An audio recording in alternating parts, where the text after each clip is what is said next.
तो नमस्कार प्यारे मित्रों, एक बार फिर से आप सभी का स्वागत है हमारे यूट्यूब चैनल पे। दोस्तों आज की इस में बात करेंगे class 12 Hindi elective question paper के। दोस्तों 17 मार्च का आप सभी का जो एग्जाम हुआ हिंदी इलेक्टिव का, उसका ये क्वेश्चन पेपर है।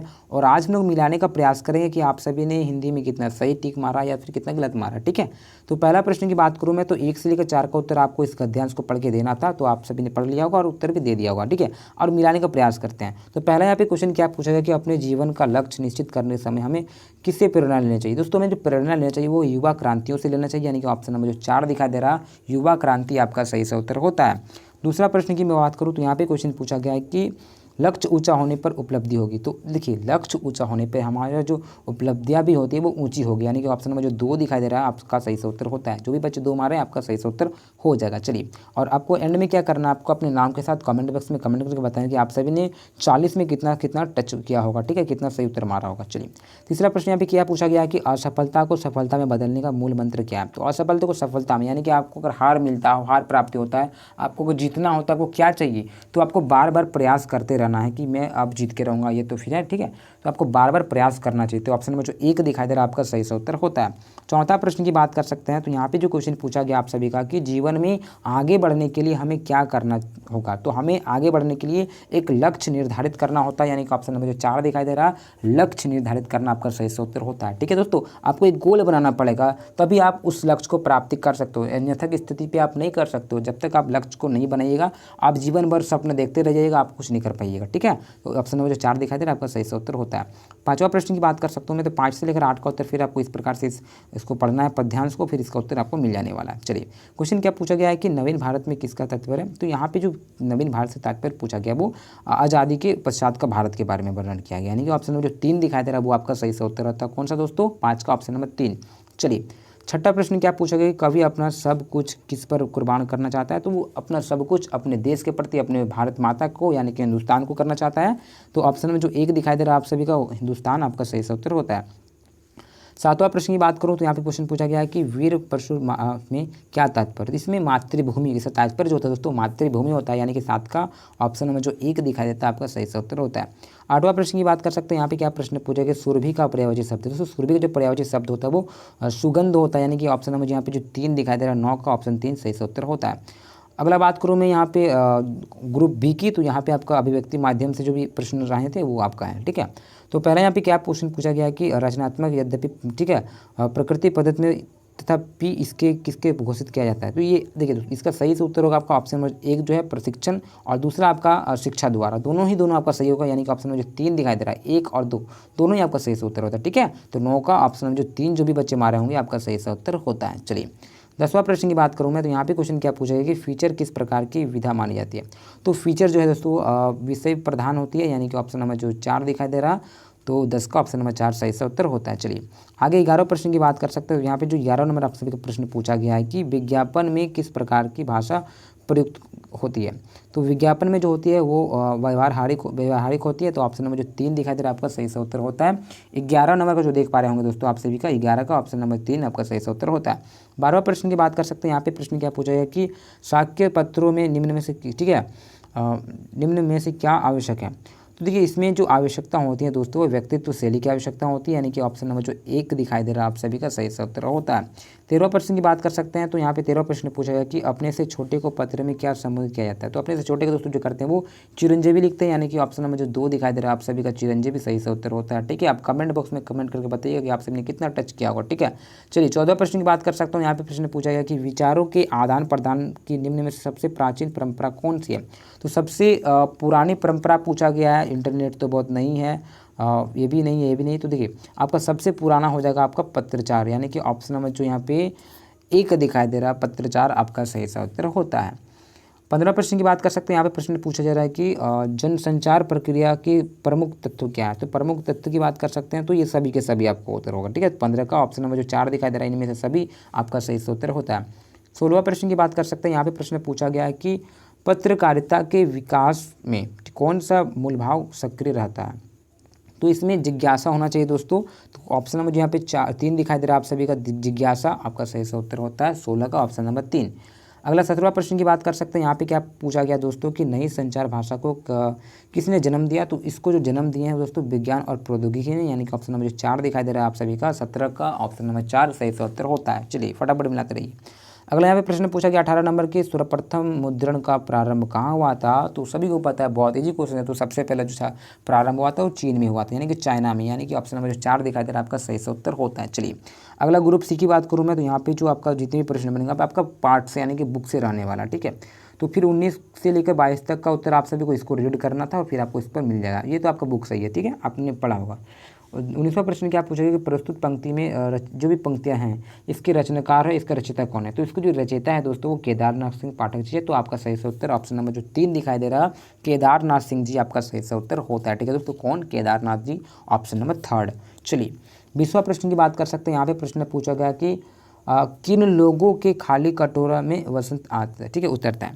तो देखिए ये आपका सही से उत्तर होता है भिखारियों में, ठीक है। तो ऑप्शन नंबर यहाँ पे जो 3 दिखाई दे रहा है आपका 20 का ऑप्शन नंबर 3 सही से उत्तर होता है। 21वां प्रश्न की बात कर सकते हैं। यहाँ पे प्रश्न पूछा गया कि प्रस्तुत पंक्तियों में किस शहर की चर्चा की गई है, और ये जो पंक्तियाँ दोस्तों इसमें बनारस शहर की गई थी बात की चर्चा। तो आपका ऑप्शन नंबर जो 1 दिखाई दे रहा है आप सभी का बनारस सही से उत्तर होता है। 22वां प्रश्न की बात कर सकते हो। यहाँ पे प्रश्न पूछा गया कि रोज रोज में कौन सा अलंकार, देखिए रोज रोज में दोस्तों जो है ना वो पुनरुक्ति प्रकाश अलंकार है, यानी कि ऑप्शन नंबर जो 4 दिखाई दे रहा है आपका सही से उत्तर होता है 22 का ऑप्शन नंबर 4। अगला प्रश्न बात कर सकता हूँ मैं 23वां प्रश्न की। यहाँ पे प्रश्न जो पूछा गया कि देवसेना का जो गीत है जयशंकर प्रसाद की कृति में किससे लिया गया, ये मैंने बताया था आप सभी को दोस्तों, ठीक है। तो ये जो लिया गया दोस्तों स्कंदगुप्त से लिया गया है, ठीक है, आपको याद रखना है देवसेना गीत स्कंदगुप्त, ठीक है, लिया गया है, हूबहू वही क्वेश्चन आ गया है। चलिए और यहाँ पे 24वां प्रश्न पूछा गया कि सिकंदर के सेनापति का क्या नाम था, तो मैंने बताया था सिकंदर का जो सेनापति था वो सेल्यूकस निकटर, जो कि चंद्रगुप्त मौर्य उसके बीच 305 ईसा पूर्व में युद्ध होता है भीषण, और कार्निलक है उसके साथ विवाह करवा दिया था, यानी कि ऑप्शन में जो 1 दिखाई दे रहा है आपका सिकंदर का सेनापति सेल्यूकस निकटर आपका सही से उत्तर होता है। चलिए 25वां प्रश्न की बात कर सकता हूँ। यहाँ पे 25वां जो प्रश्न पूछा गया कि गीत गाने तो मुझे में कवि क्या रोकने को बात करता है, जो कवि है ना दोस्तों वो वेदना को रोकने का बात करता है, यानी कि ऑप्शन नंबर 4 दिखाई दे रहा है आप सभी को वेदना दुख को रोकने की बात करता है, ऑप्शन नंबर 4 सही से उत्तर होता है। आहा वेदना मिली विदाई, आपने पढ़ा होगा, ठीक है। तो 25 का ऑप्शन नंबर 4 हो जाएगा। चलिए इसी प्रकार से अगला प्रश्न की बात करूँ मैं, तो यहाँ पे 26वां प्रश्न पूछा गया कि देश में आज़ादी के बाद किसकी कमी, ठीक है, दिखाई देती है। तो देश में आज़ादी के बाद दोस्तों ईमानदारी की कमी दिखाई देता है। बाकी बात आपका जो भ्रष्टाचार है, ठीक है, ये सारे कुछ होते रहते हैं, लेकिन जो ईमानदारी है वो घट गया, यानी कि 26 का ऑप्शन नंबर जो 4 दिखाई देता है वो ही आपका सही सा उत्तर होता है ईमानदारी, ठीक है। चलिए 27वां प्रश्न की बात करूँ मैं, तो यहाँ पे क्वेश्चन क्या पूछा गया है कि राजकुमारी पद्मावती किस द्वीप की राजकुमारी थी, ठीक है। तो वो सिंघल द्वीप की राजकुमार थी दोस्तों, आपने पढ़ा होगा राजकुमारी के बारे में, ठीक है, पद्मावती के बारे में 12वां जो चैप्टर आप सभी का। तो सिंघल द्वीप आपका सही से उत्तर होता है ऑप्शन नंबर 2, ठीक है दोस्तों। 27 का ऑप्शन नंबर 2। चलिए 28वां प्रश्न की बात कर सकते हो। तो 28 का और 31 का उत्तर आपको यहीं पे मिल जाएगा। फिर बहुत ईजी दोस्तों, आप सभी हिंदी फिर रीड करना, फिर आपको उत्तर मिल जाएगा। तो बस, तो 28वां प्रश्न क्या पूछा गया आप सभी का कि प्रस्तुत पंक्ति किस पाठ से ली गई है। तो ये जो भी पंक्तियाँ आप देख रहे होंगे दोस्तों, ये पंक्तियाँ ये सारा का सारा आपका घड़ी के जो पुर्जे हैं इससे लिए गए हैं, ठीक है। तो 28 का ऑप्शन में जो 2 दिखाई दे रहा है आप सभी को घड़ी के पुर्जे आपका सही से उत्तर होता है, ठीक है। चलिए ऑप्शन नंबर 2। 29वां प्रश्न की बात करूँ तो यहाँ पे क्वेश्चन क्या पूछा गया है कि बंद घड़ी के माध्यम से कवि ने किस पर प्रहार किया। तो बंद घड़ी के माध्यम से जो कवि हैं वो इनमें से सभी तीनों का तीनों आपका सही से उत्तर हो जाएगा। पुरानी परंपराओं पर भी, ठीक है, और रूढ़िवादियों पे भी, अंधविश्वासों पे भी, यानी कि सभी के बीच। तो आपका ऑप्शन में जो 4 दिखाई दे रहा है वही आपका सही से उत्तर होता है। तीसरा प्रश्न यहाँ पे पूछा गया है कि हमारे दुखों का कारण क्या है। तो हमारा दुखों का जो कारण है दोस्तों वो अंधविश्वास है, ठीक है, नवीन सोच की अवहेलना है और सड़ी गली मान्यता, ये सभी के सभी होते हैं, यानी कि ऑप्शन नंबर जो बात करूँ मैं तो ये सभी आपका ऑप्शन नंबर 4 सही से उत्तर होता है। चलिए 31वां प्रश्न की बात कर सकते हैं। तो यहाँ पे प्रश्न क्या पूछा गया कि इन पंक्तियों का अभिप्राय है। तो इनका जो अभिप्राय है दोस्तों वो समय परिवर्तनशीलता के विषय में है। तो ऑप्शन नंबर जो 1 दिखाई दे रहा है आपका, ठीक है, सही से उत्तर होता है समय परिवर्तनशील। चलिए 32वां प्रश्न क्या पूछा गया है कि जो शुक्ल जी हैं, ठीक है, तो शुक्ल जी कब काशी बारात में गए थे, और तो इससे लेखक के घर को देखा था। तो देखिए केदारनाथ सिंह, किसने देखा था, तो केदारनाथ सिंह ने, ठीक है। तो आपका ऑप्शन नंबर जो यहाँ पे दिखाई दे रहा है 2 वही आपका सही से उत्तर होता है। 32 का ऑप्शन नंबर 2 होगा। 33वां प्रश्न की बात कर सकते हैं। यहाँ पे प्रश्न क्या पूछा गया दोस्तों कि वार्षिक उत्सव का जो महोत्सव चल रहा था दोस्तों इसमें, ठीक है, आकर्षण कौन था। तो इसमें जो थे वो बालक थे दोस्तों, जो भी चल रहा था प्रोग्राम वगैरह, ठीक है। तो आपका हो जाएगा बालक ऑप्शन नंबर 4, 33 का 4। चलिए 34वां प्रश्न की बात कर सकते हैं। यहाँ पे प्रश्न पूछा गया कि संबंधिया का क्या काम था। दोस्तों संबंधिया का जो काम था, सॉरी संबंधिया का नाम था। ठीक है दोस्तों, चलिए तो संबंधिया का जो क्या नाम था, संबंधिया का नाम था हरगोविंद, और काम क्या था, उसको संवाद पहुंचाना था। ठीक है दोस्तों, आपको हिंदी पढ़ा के मैं भी वो सब क्वेश्चन पढ़ लेता हूँ। चलिए कोई बात नहीं।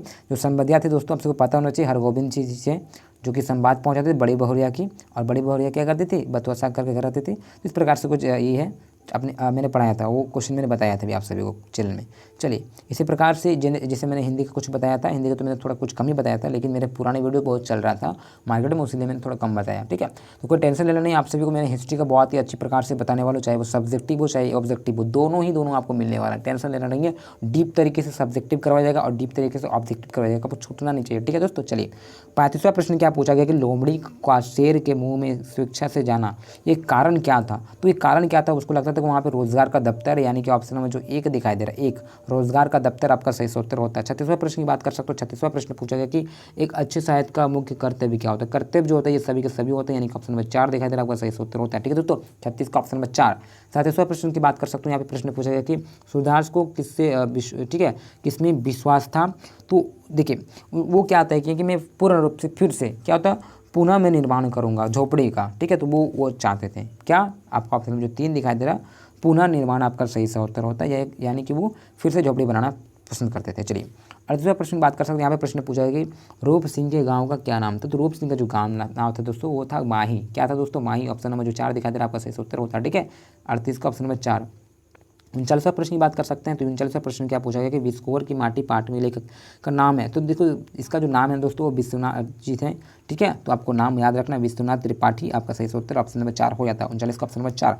और बात करेंगे अंतिम प्रश्न की, उससे पहले ठीक है, आप जो भी छात्र है चलिए अपने चैनल को सब्सक्राइब करें। आपको हिंदी का तो हो गया, इंग्लिश का भी हो गया, लेकिन आप सभी का हिस्ट्री का बाकी है, पॉलिटिकल साइंस का बाकी है, ज्योग्राफी का बाकी है, सारा तैयारी हमारे चैनल के माध्यम से करवाया जाएगा। इस प्रकार से पिछले साल बहुत अच्छा प्रदर्शन रहा है, इस चैनल के माध्यम से बहुत अच्छा मार्क्स आया है। तो इसी प्रकार से इस बार भी हम लोग करने का प्रयास करेंगे कि हमारे चैनल के माध्यम से बहुत अच्छा हो तैयार है। ठीक है, चलिए और यहाँ पे 40वां प्रश्न अंतिम प्रश्न क्या पूछा गया था कि अपना मालवा जो पाठ है ना, ठीक है, खाओ उजाड़ू सभ्यता में शीर्षक रचना के माध्यम से लेखक ने क्या संदेश दिया।